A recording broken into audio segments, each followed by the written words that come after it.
तो यहाँ पर श्री कृष्ण कहते हैं कि अगर आप ये सोचें कि आपकी जो काम की इच्छा है ये ख़त्म हो जाएगी, तो श्री कृष्ण यहाँ पर कहते हैं कि ये इच्छा जो है वो बिल्कुल ख़त्म होने वाली नहीं है। भगवान कहते हैं यहाँ पर बिल्कुल इच्छाओं की पूर्ति करना तो ऐसा है जैसे अग्नि जल रही हो, वो उसमें आप ईंधन डाल रहे हैं, तो ईंधन डालने पर क्या होती है कि अग्नि और प्रज्वलित होती है, वो और बढ़ जाती है, ना कि ख़त्म होती है। तो भगवान कह रहे हैं ये जो इच्छा है ना, ये जो काम की इच्छा है, भगवान कहते हैं यही परम शत्रु है, यही आपका शत्रु है जो आपके अंदर बैठ करके आपकी बुद्धि को भ्रष्ट करता है। ये जो आपका ज्ञान है इसको कभी भी उभरने नहीं देता, इसको कभी भी बाहर नहीं आने देता। भगवान कह रहे ये जो काम की इच्छा है। तो यहाँ पर श्री कृष्ण कहते हैं कि भाई किस तरीके से आप मान लो जैसे आप किसी के नियमों का पालन नहीं करते हो, तो श्री कृष्ण कहते हैं कि भाई अगर कोई इन नियमों का पालन नहीं करता है, मेरे बनाए नियमों का पालन नहीं करता है, भगवान कह रहे उसे दंडित किया जाता है।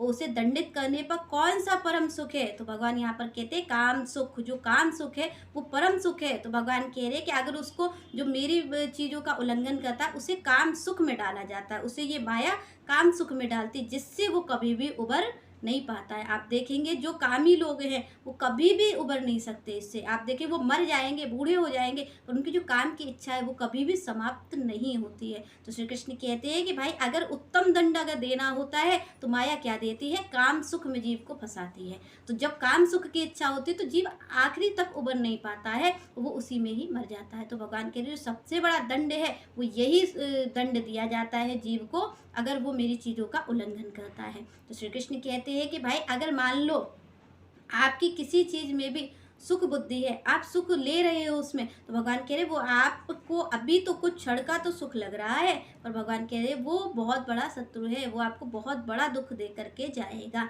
जैसे आप और हम देखें कि भगवान यहाँ कह रहे हैं कि आप अपने आप को भक्त कहते हो, पर अगर आप चीज़ों में सुख ले रहे हो तो भगवान कह रहे वो भक्त नहीं हो सकता। अगर वो किसी चीज़ में सुख बुद्धि रख रहा है, जैसे आप और हम भोजन करते हैं, तो यहाँ पर भोजन करने की दिक्कत नहीं है कि आप सारे भोजन को त्याग दो, क्योंकि यहाँ पर श्री कृष्ण कहते हैं कि आप भोजन को ना तो ज़्यादा भोजन करने वाला मुझे पाता है और ना भोजन छोड़ने वाला मुझे पाता है। तो श्री कृष्ण कहते हैं भाई जो बैलेंस में करता है, जो बैलेंस में अपने थोड़ा पाता है, जितनी शरीर की आवश्यकता उतना पाता है और ज़्यादा नहीं पाता, वो अपने हिसाब से करता है। तो श्री कृष्ण कहते हैं भाई एकदम छोड़ने त्यागने वाला भी मुझे नहीं पाएगा, बहुत ज़्यादा खाने वाला भी मुझे नहीं पाएगा, जो अपने आप को नियंत्रित किए है वही मुझे पा सकता है। तो श्री कृष्ण कहते हैं भाई भोजन त्यागने की जरूरत नहीं है कि आप भोजन का त्याग कर दो, पर अगर आप सुख बुद्धि रख रहे हो, सुख बुद्धि क्या है कि मुझे यही भोजन खाना है, ये है सुख बुद्धि, मुझे इसी तरीके का ही भोजन खाना है, मुझे ये भोजन नहीं खाना है। तो भगवान कहते हैं ये जो सुख बुद्धि है ना, ये आज आपने अच्छा भोजन किया, जैसे मान लीजिए आप और हम सोचते हैं कि आज हम इस चीज़ को खाएंगे, हमने अच्छा भोजन किया, थोड़ी देर के लिए तो सुख आपके जीवन में आ गया, आपने किया भोजन, आपको सुख की प्राप्ति हुई,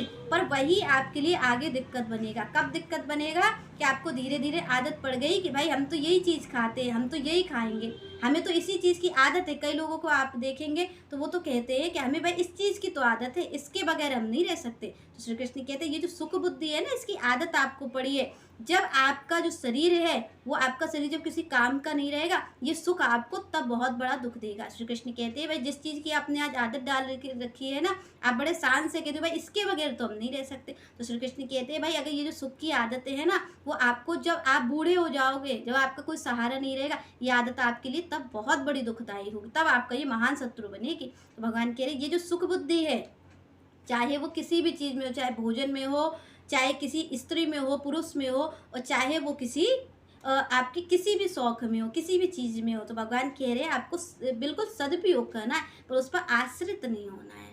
आपको और हमें भोजन करना है तो भोजन इसलिए करना है कि शरीर में शक्ति उत्पन्न हो, शरीर पुष्ट हो जाए। तो शरीर पुष्ट होकर के क्या करना है, भगवान की सेवा करनी है, संतों की सेवा करनी है, इसलिए हमें भोजन पाना है, हमें केवल भोजन पाना है। हमें बस ये ध्यान रखना है शरीर की तुष्टि के लिए हमें भोजन पाना है, न कि आपको और हमें ये इच्छा रखनी है कि हमें ऐसा ही भोजन पाना है। जब आप ऐसा भोजन पाने की कहते हो ना, तो आपकी सुख बुद्धि है। जब आप भोजन पाने की कहते हो तो आप केवल शरीर का जो किया जाता है, आप शरीर का निर्वाह करने के लिए उसे पा रहे हो। तो भगवान कह रहे बस इस चीज़ को ध्यान रखना चाहिए। वस्त्र आपको ये नहीं करना है कि आपको वस्त्र त्याग देने हैं, आपको वस्त्र पहनने हैं, पर सुख बुद्धि नहीं रखनी कि हमें इस ब्रांड का ही पहनना है। हमें जो भगवत कृपा से मिल जाएगा हम उसको धारण कर लेंगे। क्यों? क्योंकि हमें तन ढकने के लिए ही वस्त्र चाहिए है।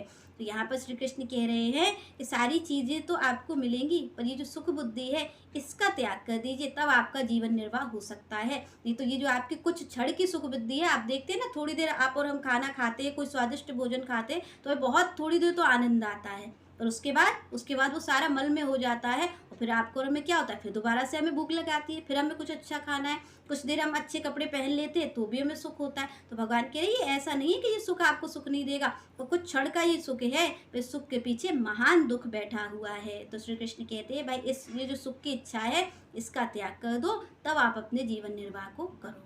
चलिए नेक्स्ट चर्चा हम नेक्स्ट वीडियो में करेंगे, तब तक के लिए जय श्री राधे, जय श्री कृष्ण।